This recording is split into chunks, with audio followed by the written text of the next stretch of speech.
Hey guys, how are you doing today? I'm doing pretty good. I have been having some difficulties with trying to upload to YouTube. For some reason, my videos aren't wanting to upload. They're glitching and stuff, so I'm trying a different thing here, and hopefully that it works. But the topic that I'm going to go over today is basically what I've been seeing on YouTube a lot for me is the pick-me girl and the nice guy, because I've heard about both.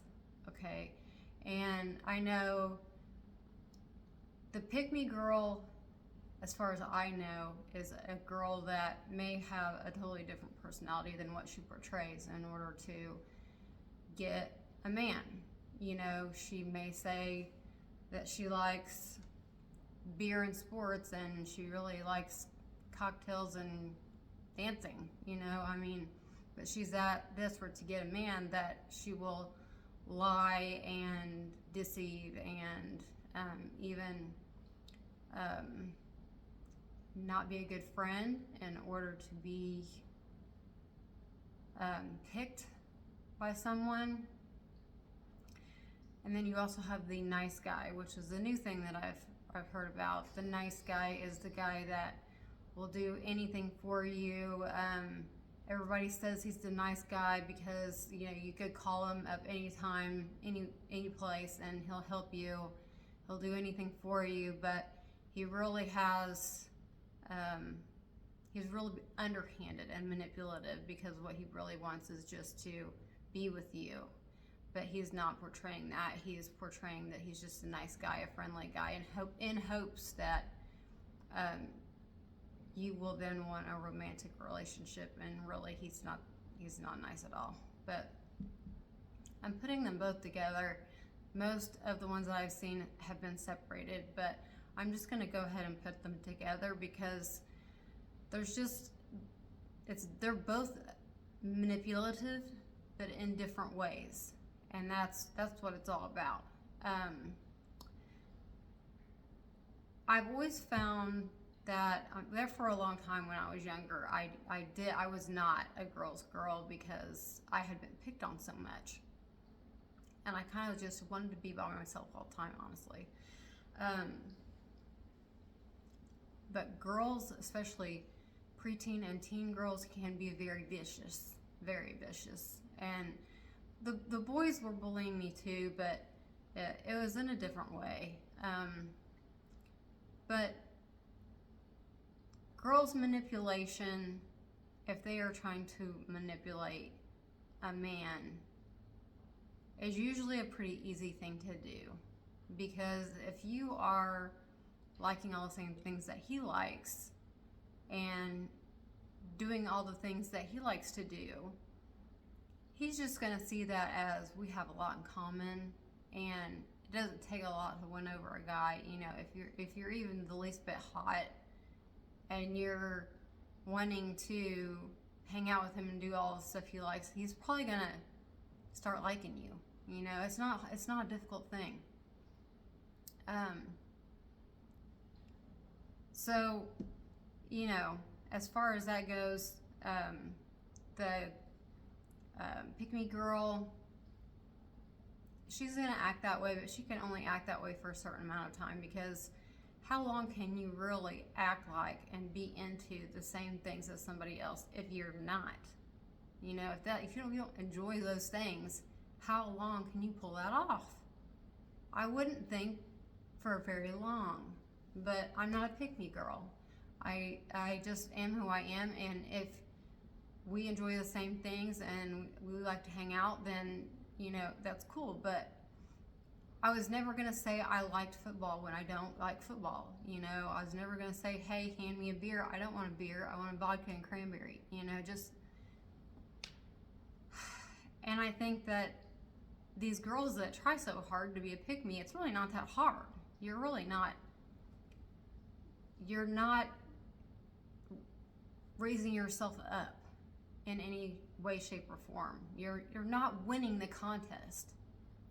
And I think that's what that's all about. But in the process, other women can get hurt because you're acting the way that you're acting. And I think that's why people hate the pick-me girl, because she will screw you over in a heartbeat. You could be her very good friend and she'll screw you over in a heartbeat to get to the man that she wants. And so I think women, we don't like that. We take it very personal, because for me, like, if I'm your friend, I'm your damn friend, okay? Nobody's gonna be talking about you behind your back. Nobody, if you tell me something, I'm not talking about it to anybody. You know, I'm a friend to you, and that's it. With the nice guy, he's really put himself into a situation, because what do they always say? Nice guys finish last. Or, you know, a lot of times a nice guy, the girl will friend zone you because she doesn't see you. She just sees you as being nice. She doesn't see you as being passionate or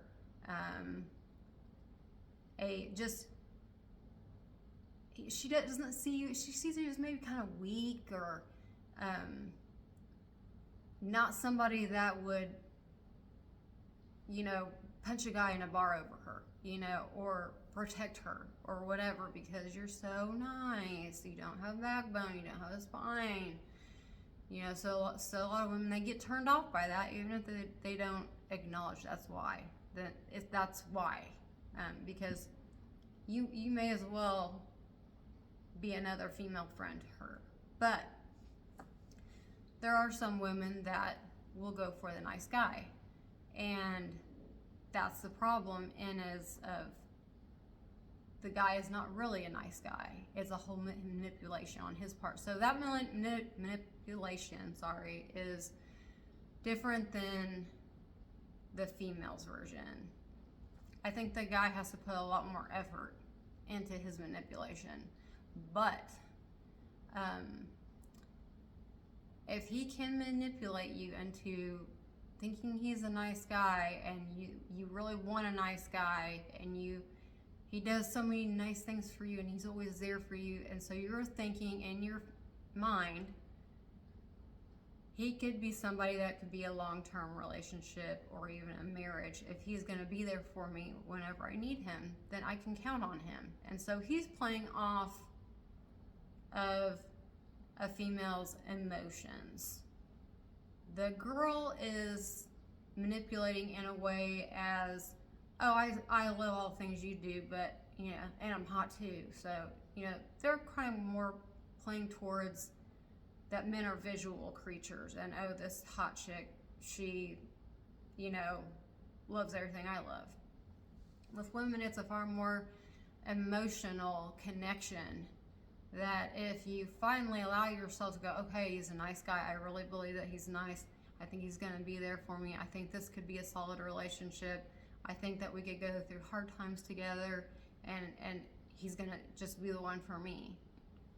And you let your guard down, and he's going to keep being nice to you for a certain amount of time after the relationship's been established.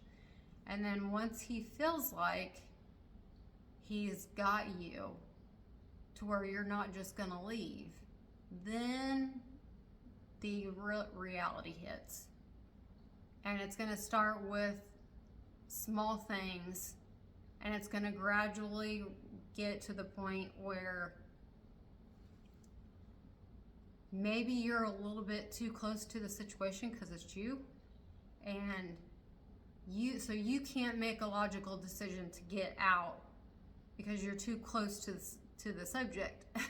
You know, at least that's what has happened to me. You know, I have held on and held on and held on to relationships for years with people that were manipulating me, and I knew that I was probably being manipulated, but I was so close to the person that I couldn't visualize myself making the move to leave, or I was too scared to leave. A lot of them were abusive relationships and all the different kinds of ways that you can abuse somebody. That's the way it was. But you just get scared to leave, because now that you've been in the situation so long, you're like, okay, now he's abusing me, now I'm scared to leave. So a lot of women don't know what to do in order to save themselves. And I will say that there was one person that I was in a very long-term relationship with that he did not start to show signs of being abusive until about a year and a half into the relationship. So we were living together, we were established couple, and that's when it started. And I can remember the exact day that it started. I was still young, and we were all going to the clubs and having a good time, and I was wearing what a normal 20-something-year-old woman would wear. I had on jeans, I had on like a crop top and some heels or whatever. And my friend's boyfriend looked at my boyfriend and said, "You're gonna allow her to go out of the house like that?" And I was like, "What do you mean? This is normal." And he goes, "No, guys looking at you and thinking certain things about you. You really gonna let her go out like that?" And that's when it was that night that he showed his controlling nature. Like, he was like, "Go take it off, put something else on." And I was like, "No." And that's when the abuse started. Now, do I think that triggered him from being a nice guy to an abusive guy? No. He had just been very good at hiding it for so long that now that somebody else was kind of giving him permission to be controlling, well, he just let it fly. And it was an extremely abusive relationship. It was a long-term relationship. It took me forever to get out of it. And I'm so happy that I did. I had everybody fooled that he was nice. Like, my parents were totally fooled. We worked at the same place, and people there were totally fooled. And he would tell me all the time, if we ever don't work out, everybody's gonna blame you because people like me more. Because he was charismatic. He could make you laugh. He was silly. He was funny. My mom did not believe how abusive he was until one time I was over at her house, and he called and started screaming and cursing at me and calling me every name in the book, and I had him on speakerphone. And once we hung up, she said, "Oh my God, you're gonna have to stay away from him." She said, "I'm really scared that he could, do something really bad to you." So that was just my experience with the nice guy. But I'm not going to put all nice guys down. There are some legit nice guys. And actually, my absolute best friend in high school was a guy. And he never tried to put any moves on me. He never tried to kiss me. He never tried to go out with me. I mean, we would go to the movies together. I would go to his parties, that he would have at his house. We would hang out and go to the mall or whatever. And it was just like never weird. He was a legit nice guy, and he was my actual friend. I could depend on him for anything. And to this day, I still care about him because of that. He was just a great person.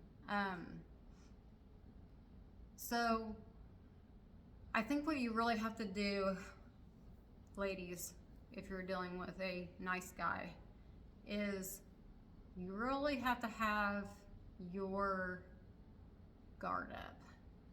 You really have to look at those red flags, because the person that I was in that abusive relationship with didn't start abusing me until about a year and a half into the relationship. But there have been red flags, and I pushed those away. And it was stuff like lying about stupid stuff, or, you know, just dumb stuff, you know, that I would find out about later and ask him about, and then we would get into a big fight, and he would like call me names, which is abuse in and of itself, but the physical part didn't start until much later. But I should have seen those signs. I was really young. I just didn't pay attention to them. I didn't want to believe they were there. But if I was older, if I was looking for them, if I was paying attention, I would have cut off the relationship immediately once that stuff started, once the lying started and that kind of stuff started. I would have gotten rid of that person in my life.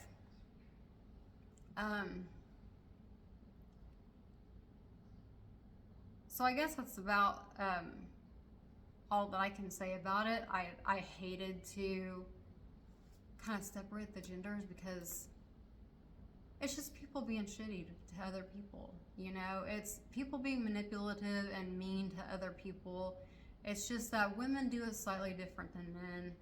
And in general, you just need to look for red flags on both sides.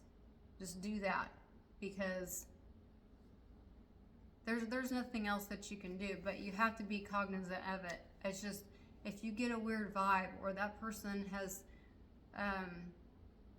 maybe it's a friend of yours that's a female, and you have a mutual friend, and she starts talking crap about that girl. Like, it depends on the situation, but like if the other friend hadn't really done anything to her, but she's still talking crap, then like that's a big red flag. Okay, she's not a girl's girl, because what is she saying about me when I'm not around? She's absolutely talking crap about me. I can promise you that. So any girl that's like that in your life, if she's talking about another female in the circle, but she's not really like, the girl hasn't really done anything to her, she just doesn't like her and she's just talking crap, but in her face she's nice, get rid of that person out of your life. It's not going to work, because they definitely don't think that you're special, and they are not talking about you. They are talking about you and everybody else in the group. So be careful. Look for the red flags, whether it's a man, whether it's a woman. Look out for those red flags, and the minute that you see something, don't let it build up to the point that you are so close to that person you can't cut it off right away. Don't do that. The first couple red flags, be done. Cut them out. That's all that you can do. So take care of yourself. Look for those red flags. Get rid of those people. You don't need that in your life. Bye.